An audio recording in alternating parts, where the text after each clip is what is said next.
Good morning.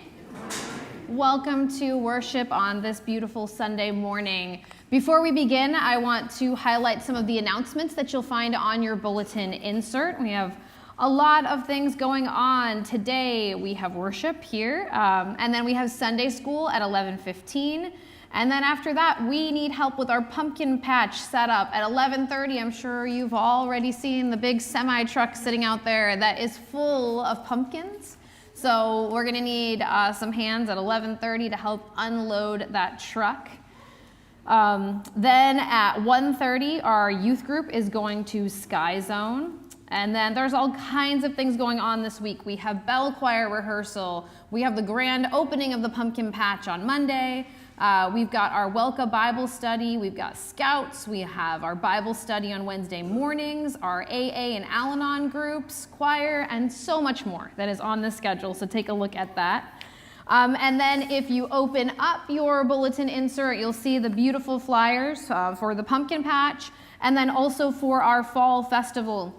Things are slightly different for the fall festival this year because, as you probably can already tell, that area there is going to be the pumpkin patch where we often did our trunk or treat in past years. So this year, we'll still have the same fun and games and food for our fall festival in the courtyard, and there will be trick-or-treating stations around the inside of the building instead, or out there too, instead of having it in the area where the pumpkin patch will be.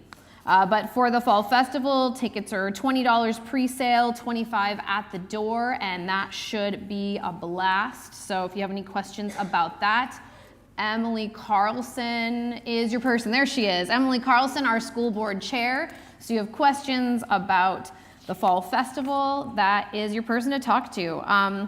Other things that we have listed in here, we have we have a note from Lisa Chow about Central Lutheran needing some help and some volunteers with some food. And so all of the dates and times and contact information is in there. If you would like to volunteer with that, that would be great. We are also looking for names both for All Saints Sunday and for Veterans Day. So if you have names for those prayers, please submit those to the church office in the upcoming weeks. Another couple of notes I would like to make. We do have, if you get the church emails, you probably saw the letters that we shared from the bishop in the Evangelical Lutheran Church in Jordan and the Holy Land, and from our presiding bishop as well. And we put in at least a little quote from our bishop's letter where she said, "I encourage the people of the ELCA to unite in prayer for the families of innocent civilians whose lives were lost, as well as pray for healing for all the injured, fearful, and traumatized. I pledge our accompaniment and support to Bishop Azar as the Evangelical Lutheran Church in Jordan and the Holy Land and its ministries provide critical and timely assistance, psychological and otherwise, to those affected by this war." So we ask that you continue to keep all of the people impacted by war in your prayers, both